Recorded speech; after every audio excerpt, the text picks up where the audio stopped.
శిష్యుణ్ణి శపించాడు శుక్రాచార్యుల వారు. శపించినా సరే శిష్యుడి మీద ప్రేమ వాత్సల్యం అనేది ఆయనకి పోలేదు. పోక తన శిష్యుడి రాజ్యం స్థిరంగా ఉండాలి అని అనుకుని చిట్ట చివరి ఆఖరి ప్రయత్నంగా బంగారు కొమ్ము చెంబులోంచి వింధ్యావళి నీళ్లు పోస్తుంది. ఆ నీటి ధారని ఆపేద్దాము, నీరు పడకపోతే నమమ అన్నా కూడా ఉపయోగం ఉండదు, సంకల్పపూర్వక దానంలో నీరు ప్రధానము, ఆ నీరు పడకపోతే ఆపేస్తే సరిపోతుంది అని అనుకుని తన యోగశక్తితో తన మాయాశక్తితో ఆ కొమ్ములో దూరి ధార పడకుండా ఆపాడు.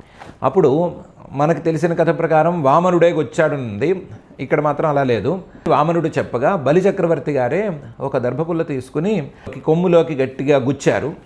గుచ్చేసరికి దర్భపుల్ల వెళ్ళి సూటిగా వెళ్ళి శుక్రాచార్యుడి వారి కంటికి ఉచ్చుకుంది. ఉచ్చుకునేటికి కన్ను కాస్త పోయింది. పోయేసరికి కన్ను పోయిన నొప్పితో ఆయన అక్కడి నుంచి బయలుదేరి వెనక్కి వచ్చేసాడు. వచ్చేసరికి మళ్ళీ జలధార మామూలుగా పడిపోయింది. దానం అనేది పూర్తయిపోయింది అని ఆ కథ.